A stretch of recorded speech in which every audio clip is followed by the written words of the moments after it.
please come to the stage. Thank you very much. From the economist, thank you. I'll pass on. You're going to... You got your mic, so... I've got my mic, thank you. Yes, very nice to see you. Thank you, Zanny. I'm passing it off to you. Thank you, Lena. Very, very nice. We have a slight change of plan in light of this morning's tragedy. We will not be joined by Chief of Staff Yermak, but we will be joined later by Rostislav Šurma, who is the Deputy Head of the Presidential Administration. He is going to join us later in the conversation. But first, I'm going to be joined. Jose Andres, why don't you come and join me? Founder of World Central Kitchen, and Magda Diop, the Managing Director of the International Finance Corporation. And we are going to discuss Ukraine's incredible potential contribution to global and the incredible role that it plays in global food security. But before we do that, Lena Koshani, who has just spoken to you, who is founding partner of CEO Horizon Capital, and among other things, co-organizer of Ukraine House Davos, I think you're going to give us an overview of Ukraine's extraordinary importance, responsibility, and role in the global food system. Thank you so much. Thank you so much. It's very important that we set the context because, of course, going into this year, before the full-fledged invasion, Ukraine is an agricultural powerhouse, and that is not in dispute. Ukraine is an agricultural powerhouse. The country accounted for 10% of global grain trade. If you look at the top exporters, we were fourth largest after the US, Argentina, and Russia. The EU, all 27 countries combined, come in fifth. If we look at us entering the year full of excitement, 2 billion of exports every single month, 15% of the country's GDP generated by the agricultural sector. We had a record-breaking export, 86 million tons, 68 billion last year. If you look at, we are half the global supply of sunflower oil. We are number 3 in rapeseed and barley. We're number 3 globally in corn. We exported 89% through the Black Sea ports. And everyone saw that with the invasion, we all saw the record-breaking food prices. Ukraine also makes an enormous contribution to the World Food Program, contributing 40% of its wheat prior to the invasion. The last stat, and I think these are important stats, Zanny, just to show the context of where Ukraine is. I mean, 2 billion in exports, 1 billion. We look at that beginning of the year, that excitement about another record harvest. And of course, what happened February 24th, and really the desperation to get exports out, the impact that we saw David Beasley, who was talking about 70 more million people, potentially up to 350, being pushed into poverty because of what was happening, the chokehold on the Black Sea ports. Ukraine did everything that we could to negotiate, to reopen. It was the Black Sea trade corridor. We were able to reopen. We were able to start to move ships out. But obviously, we do see that there's continuous problems with that, unnecessary inspections. We are able to send out 40 to 60 ships a day. That is now choking down to 10 to 12 ships a day. That's not enough.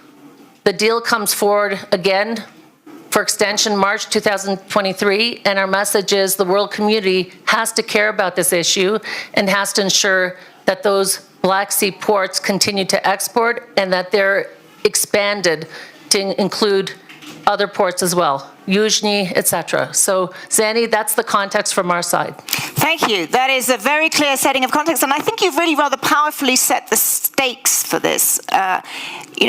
Ukraine is, as you say, an agricultural powerhouse. It's an incredibly important part of the global food security equation. And we saw the consequences of the weaponization of food. We saw the consequences of the invasion. Throughout last year, we did see remarkable attempts to circumvent and to kind of get to grips with this new reality. As you say, there was some agreement on getting things out. So I think the questions that we really should be talking about are, one, what are the lessons you draw from that? Two, how do you ensure that you can maximize Ukraine's impact in solving and indeed supporting the global food system going forward? And three, what happens next? But I want to start, Jose, with you, with the here and now, because you're a kind of disruptor and innovator in the area of immediate food relief. And in some sense, your presence in Ukraine, an agricultural powerhouse, is sort of paradoxical. Tell us what you saw, why you went, what your immediate reactions are. Well, what I saw in Ukraine was something that was fascinating to me. It's many ways to defend a country, obviously men and women in the front lines. But then I saw an entire Ukrainian nation, that everybody had another mission, whatever was their job, and then whatever they were volunteering on. And obviously in the organization we put together, World Central Kitchen, is an organization that is created by Ukrainians with Ukrainians. At one moment we had 5,000 Ukrainians across more than 550 restaurants, hands-on. We call ourselves food fighters. So what I saw is a highly capable group of individuals that starts with the farmers. I visit central Ukraine and I saw some of the best grain seed producers at the highest level compared to any place else on the world. And they saw as their commitment to their country to make sure that even at times was risky to be planting seeds and recollecting seeds. We saw farmers being killed by bombing and shelling or by mines, but still they saw the commitment they had, not only to feed the country. We need to remember one thing. I know you know, but in case you don't know, Ukraine is not defending themselves. It's not just fighting for democracy for Ukraine. They're fighting for democracy and freedom for the entire planet. But every man and woman that die, they are dying so the world can be fed. Putin has this very clear. What happened in Syria, what happened in Venezuela. I've not been myself in Syria, but I've been in Venezuela and Colombia. If you see what's happening, is mass migrations that are breaking the balance. And if we're not careful, we're going to be seeing one of the biggest human mass migrations from Africa to different parts of Europe and the world. Why? Because people are going to be hungry. Therefore, I understand that for NATO it was difficult maybe to do the no-flying zone inside Ukraine. But I will say, and I'm not a man of war, that everybody will agree with me that we should ask NATO to create a safe corridor from Odessa and other ports, so the grain from Ukraine keeps being shipped to the different parts of the world that depend on it. So that's what I saw. Highly capable people, people that are fighting this war, defending their country in more ways than one, and where food right now is at the center of why we all must stand with Ukraine, with Ukrainians. Ukraine cannot but win with the support of everybody, because if not, the world will not eat. Careful, Ukrainians, if they stop shipping grain tomorrow, Ukraine has enough food to feed themselves for 5 years. Ukrainians have no problem of food. You will argue, why was Central Kitchen was there then? No, we were helping with infrastructure. We were helping with a quick response. We were, when the supermarkets were closing because people were leaving, 15 million displaced, so we were there covering that break in the infrastructure. But Ukraine can feed themselves, but the world will not eat tomorrow. Therefore, we all must be doing whatever we can that Ukraine wins, so the world will eat. So, and one element of that, Lena, as you described, was the corridor, which has had an impact but is being made tougher. And so one element of it is diplomatic. But the other part of the diplomatic approach is, I think, the narrative about Ukraine. Because and we were discussing this before we went on stage, and I want to to ask both of you, and Magda, I want to start with you. There is a narrative pushed by Russia that it is Ukraine's weaponization that has caused food insecurity in Africa and other parts of the world. It is the sanctions. It is not Russia's fault. That narrative is alive and well. And before we get onto structural solutions, Magda, I wanted to start with you, because I think one important thing is how can that narrative be shifted? No, thank you very much. And we were here in May in this very room, and we were discussing about what will happen in the coming months. And we were all extremely committed, and we are still very committed in doing whatever we can. But it's interesting to see the resilience of people who are supporting the cause of Ukraine, because it was the same resilience that I'm seeing today, and a very much stronger commitment of the friend of Ukraine, to basically the world, to continue supporting Ukraine. So I think it's important, because at that time we didn't think together that things would be lasting so long, being so massive this destruction of the country. We didn't expect to have a winter where people would have no electricity. We were not envisaging all that. Remember, it was in May, and we were thinking totally differently. And I think that the world is demonstrating that people are here and will be there for a long time. So I think that's a very important point to say. The second one is, you make the point, Jose, about the production of wheat. I think it's important to repeat that the Ukrainian wants a corridors agreement to be kept. And I think it's important that the Ukrainian repeat it very loud, so that people know that Ukraine is not thinking about only itself at the time of war, of the time of destruction, but it's thinking also about the rest of the world. And I think this is a very very important to say that. And I think it's part of changing the narrative.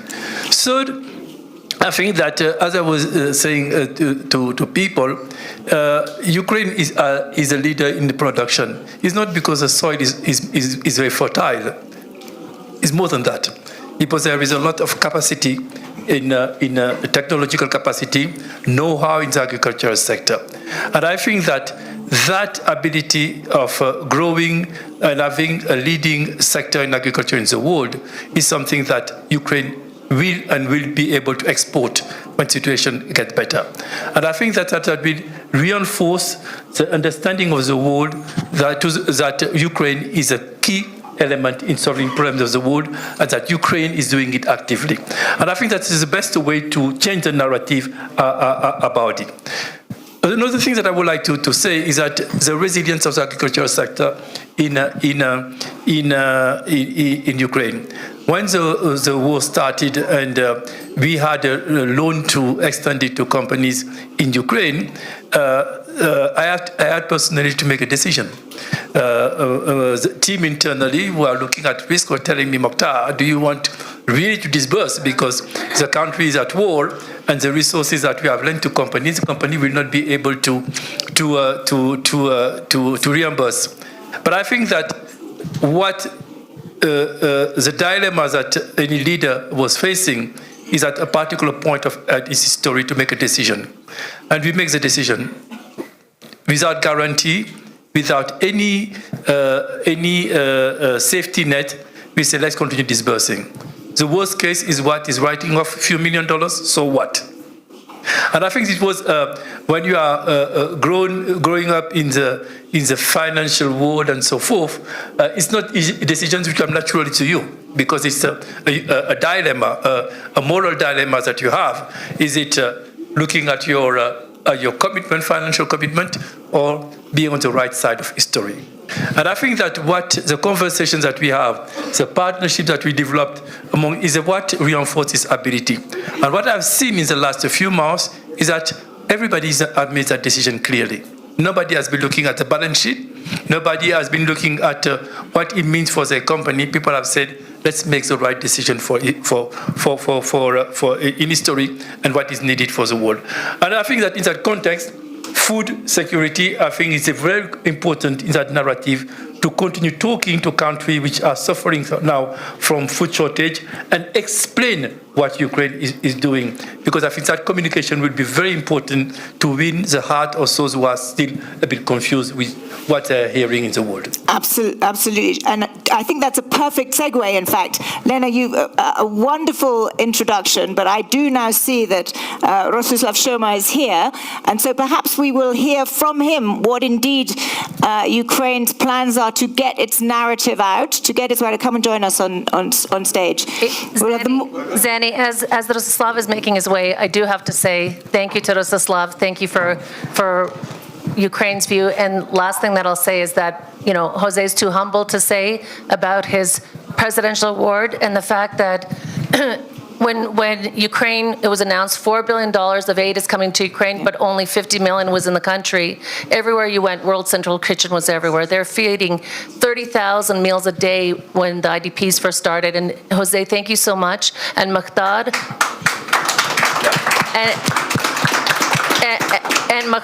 and I see a 2 billion a war response package on behalf of IFC. I mean, Ukrainian farmers right now, Zanny, they used to make $100 a ton. They're making $10. IFC's work throughout the years and continuing to support small farmers is a lifeline for the country. Thank you, and I pass it over. Thank you, Rostislav. Yeah. Thank you, Zanny. Thank you. Thank you, Lena. Thank you so much for joining us in light of the tragedy this morning. Our condolences, and we're really, really grateful that you're here. We started the conversation, but what I think we would love to hear is what your thinking is on two parameters. One, where you think we are in terms of the corridor agreement. Will it be extended? In practical terms, what is going to happen there? And secondly, we've just been discussing how can Ukraine get its message out to the rest of the world, particularly to Africa, but not just, to countries where food insecurity is a real issue, that Ukraine is the grain basket that can be an answer to this, and to get that narrative, to counter the alternative narrative that's there now. Good afternoon to everybody. So first of all, maybe we should start from our DNA, because perhaps our country and our nation, we understand this issue better than anybody else, because we are the ones who have survived this handmade famine at the beginning of the 20th century, and we know when the millions of people were artificially murdered to death, that when it shouldn't come. So we understand what might happen with the dozens of millions, hundreds of millions of people in Africa, and that's why we are raising this story. So in terms of delivering that message, I think that the numbers tell themselves that if we look at the structure of the export sales of our food products, so 40% of them go to the countries which potentially experience the food shortage, and the vice versa. If you look at the structure of the imports, it depends from country to country, but this is dozens of percentage points that they get the food from us. So obviously the authorities, they do understand that we are key supplier of the food to the specific market. And perhaps not all the people can understand this, because the communications, the TV, the internet is not so good as in the Western world, but at least the management of the country, they do understand how critical is Ukraine for them. So this may be starting from the second part of your question. The first question is about the corridor. I think everything that relates to Russians is difficult to predict, because nobody could predict that they will invade.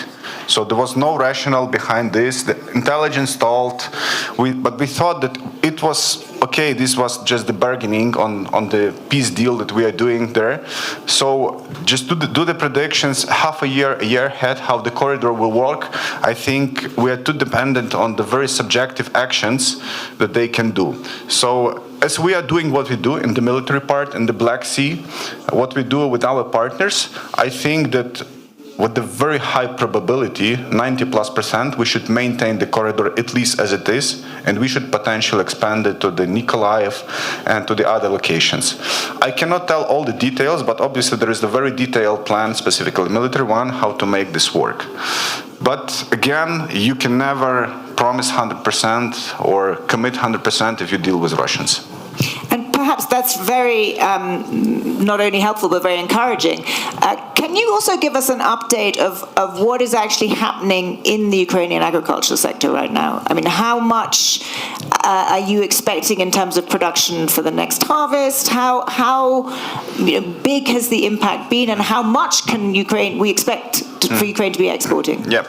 So traditionally, Ukraine has reached the peak numbers, I think, before the war. This was slightly above 100 million tons, if we speak about the crops. So again, to predict the very distinct numbers, it might be difficult, but approximately, I think it's about minus 20 to 30%, based on what we see on the land what was seeded.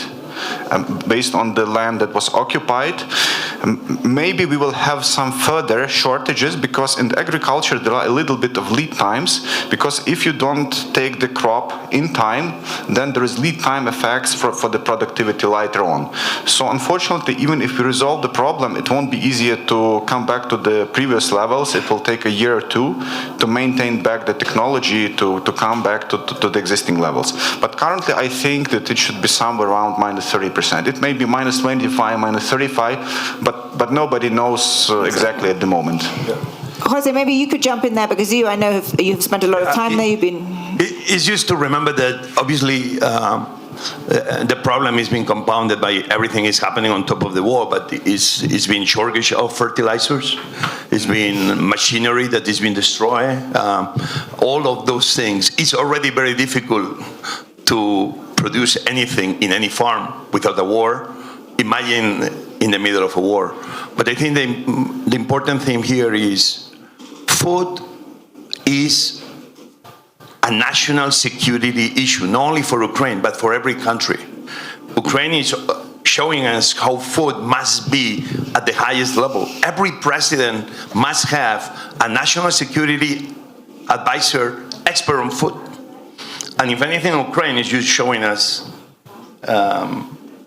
the why.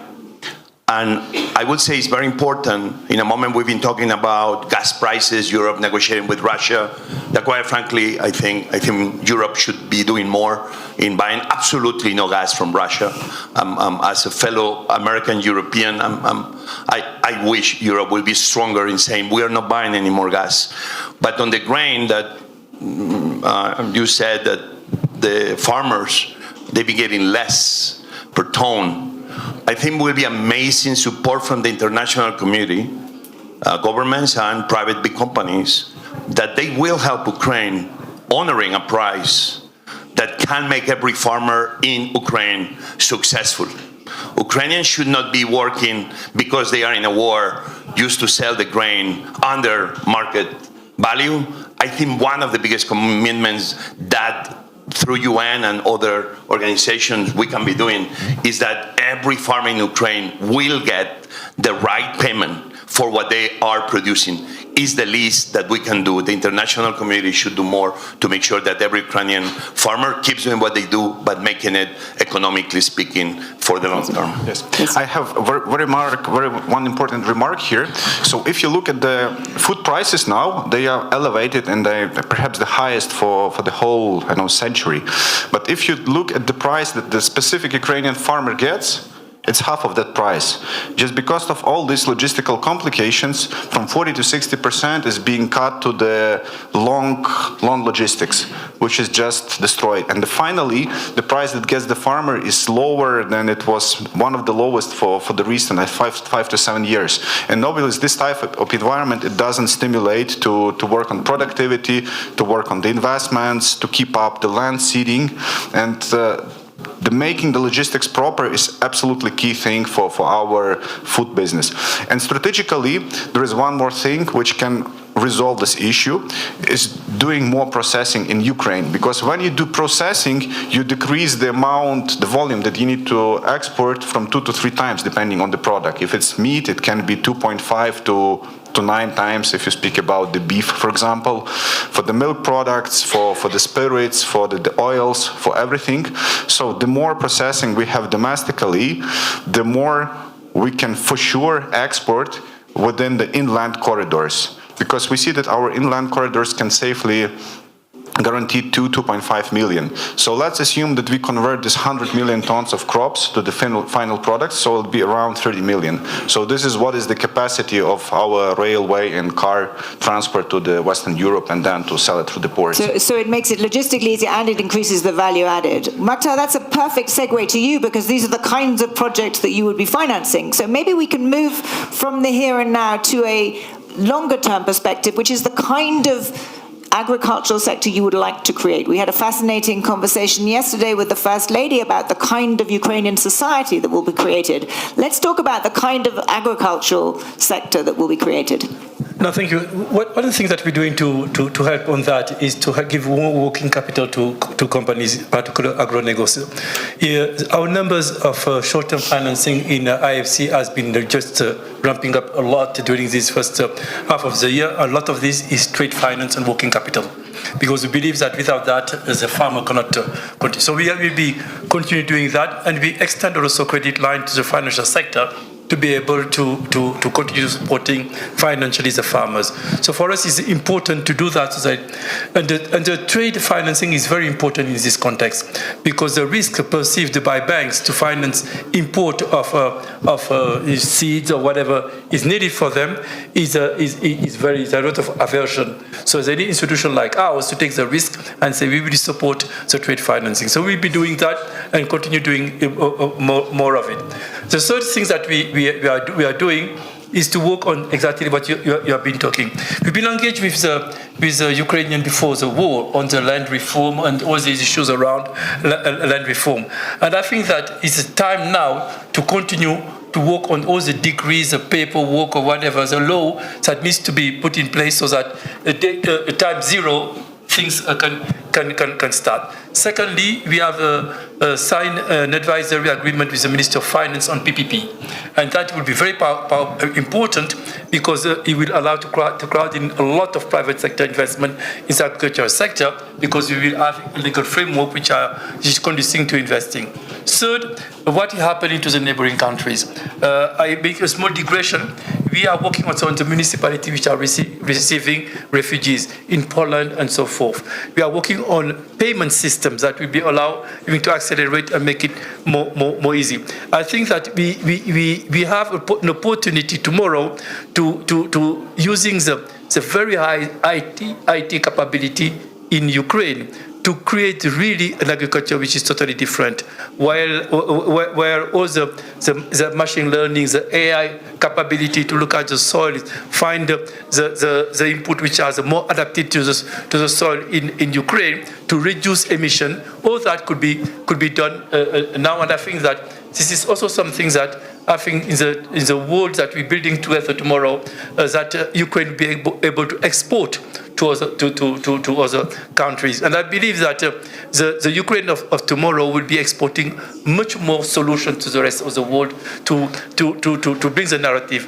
And lastly, and I will just say the innovations that I'm seeing being yesterday we were talking about it, on the initiatives that are be taken for the bionic arms for injured people. Just think about, unfortunately, the number of conflicts we still have in the world.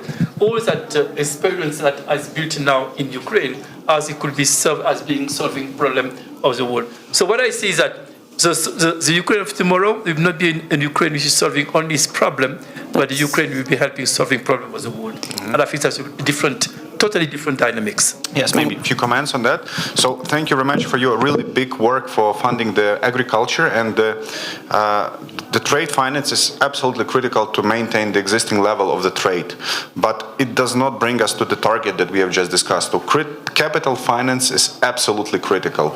So the more we shift to the capital projects with you, the faster we'll do this transformation, because without the first lost capital from you in this sector, unfortunately, the train will not start going.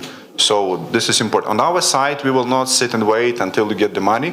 We'll try to do very practical things, because we got them from the agri guys that say, okay, I have this problem, you need to fix this. The first one is about the war insurance. So we've done already the pilot deals with your sister company, with the MIGA. Mm-hmm. So the first projects are already signed to have the military insurance at very very funny price. So I think we'll be able to multiply it many times. The second one is about the land bureaucracy, what you mentioned. So here's very interesting thing. If you do the crops, you need the agri-land. If you want to build a small site to produce the meat or biofuels or oil, you need the industrial land. And in Ukraine now it's real mess to do this conversion from one type of land to another one.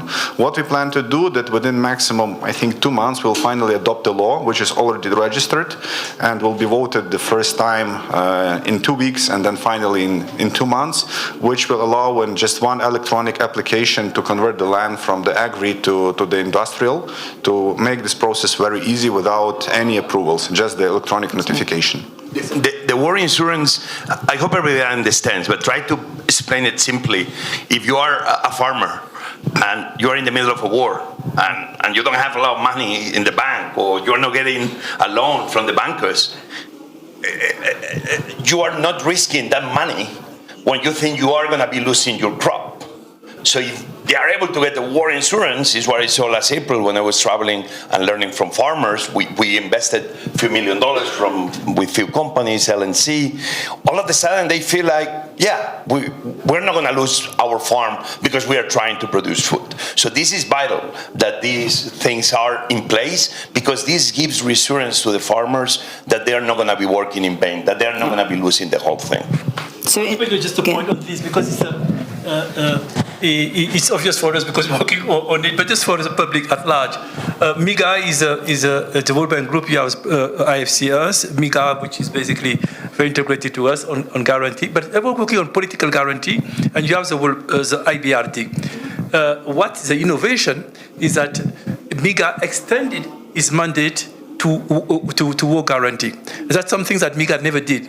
And I think that's something quite important, because it's an innovation for the World Bank Group that we had by working very closely with the Ukrainian authority. And I would like to thank you, because it will help us not only to solve to address the problem in Ukraine, but to look at a country in conflict, because you have other countries who are facing conflict, and which might be benefits for that instrument to bring more peace in this world that we need so much.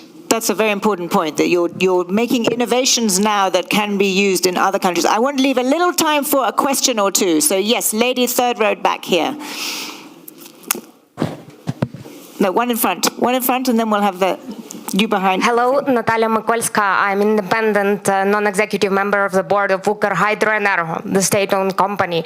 My question is actually related to energy, because we understand that partially the prices for agriculture product also rose, because now we have the problem with electricity and they have to use generators, because the crops are not only produced, but they have to be dried, stored, etc.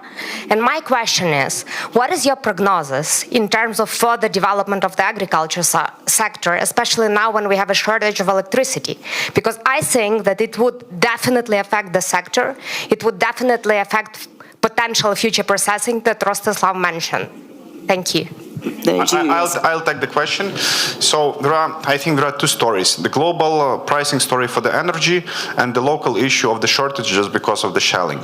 So obviously that there might be some problem for a year or two with the pricing in energy, but it will normalize, because the Europe is rebuilding their energy supply system, and okay, but it will slowly go down, and will normalize to the pre-war average decades level, maybe a little bit elevated on the inflation, 3-4% per annum, which is expected by all the global analysts. So yeah, it will be a couple of tough years, but then it will be normalized. The second one is about the shortage. It's a problem, but what is really important that none of the Ukrainian capacities in any industry was running 100%. So they were running 50, 60, 70%, 30. What does it mean? It means that the shortage for electricity is like 8 hours a day, 12 hours a day. So normally they manage to adapt their production schedule still to run at 70 to 80% what they produced before. So this is not for the moment as critical as it was. This is number one. And number two, just in 2 months we will have the big change, because the season will change. So the seasonal consumption of electricity will decrease roughly 25 to 30%, just because the pumps will be switched off that work for heating, just the population will stop use heating for electric heating, etc. because of the day becomes longer. Normally it's minus 25, 30%. And at the same time we are doing our job to refurbish what was destroyed. So I think starting since mid of March, beginning of April, situation should be much better in terms of the supplies. Should we take the question? Yes, lady 2 rows back there. Hello, my name is Catherine Valinga. I'm CEO of Circa Vodka. And Rostislav, you brought up a very important point when we speak about the future and we look at the importance of brands. I see a future where there are powerful brands produced in Ukraine that are on the shelves of retailers, that are in bars and restaurants all across the world. And I can say I've spent 15 years on this. And the most difficult thing about building a brand is marketing, know-how, access to retailers, and distribution. As we know, consolidation in the American vodka markets and everything else. So how can we help Ukrainian producers create powerful global brands and get onto shelves? Should we maybe start with Jose, who knows what's inside out, and then we'll turn to you. I mean, obviously, government have always a lot of work that they can do to help private business. But private business, we have to be in the business of doing private business. In case it's not happening, I promise you right now that your vodka is going to be in every one of my favorite restaurants. A little commitment. Number 2, also in the humanitarian side is a very important moment. World Central Kitchen, we've done every effort we can to buy Ukrainian. The sunflower oil we give to Ukrainians in the places with no supermarkets, like Kherson. We were there 2 days after the city was retaken. I was able to join my team 3 days after. The sunflower was Ukrainian. The flour was Ukrainian. The chicken was produced in Ukraine. The beef cans we give was produced in Ukraine. It's very important that in the process of helping Ukraine, every dollar as possible stays in Ukraine, because then we help the companies build and rebuild in the middle of the war. And Ukrainians are amazing for that. So I'm very happy that World Central Kitchen has done their little part. And I have one more promise to you. And I told President Zelensky, as soon as the war is over, when I'm going to start doing a pilot, I'm going to be in Ukraine again the 5th of February. I'll be until the anniversary of the invasion. I'm going to start doing a pilot of a food show showcasing the farmers, the fishermen, the eggs from Vinnytsia, the borscht, every single restaurant. And hopefully it'll be a show that one day we'll see one of the big TVs of the world, because this will be a great way to be helping Ukraine rebuild once the freedom is achieved. And you have my promise on that. All right. Did you want to add something, Rostislav? I think what you told is basically our dream to build the branded products, but we should be very realistic and very pragmatic. We won't be able to sell 30 million tons of branded products because of a few reasons. And one is perhaps just because of the structure of consumer sales. So during the last 2 decades, the fundamental changes have happened in retail. We have very strong key accounts which control the shelf and which have the private label. And if you come to any network, Lidl, Tesco, Carrefour, you will see that the 80% of the shelf is being controlled by the private label. So they get all the margin for the distribution and for the marketing. And I think pragmatically, the place what we can get in the big terms and the big play to become the big private label suppliers for the key accounts. And this is where the multi-million tons business is for us. Hopefully some of the brands, dozens of the brands, will grow up and get the brand margin and brand position, but the bulk business will be there. And what we need for this, we need 2 things. The first one, 3 things, sorry. Access to the market, regulatory access to the market. So there is some progress there, but still a lot of job has to be done to get the access to the EU agri market. The second one is access to the shelf, because there is a huge competition among the manufacturers to become the suppliers of the private label who basically can squeeze any manufacturer now on the terms of the margin. And number 3 is the funding, the capital funding that we were discussing in the previous section of our conversation. So if we manage to do these 3 things, we have a chance to become a multi-million ton suppliers of the food products to the key accounts, ready products with lower margin, but anyway, it's many, many times higher margin that is on the bulk products now, on the grain, on the maize, on the sunflower. And some of these suppliers have a chance to become branded suppliers with the absolutely different value of the product. So this is what is our vision as the government in this area.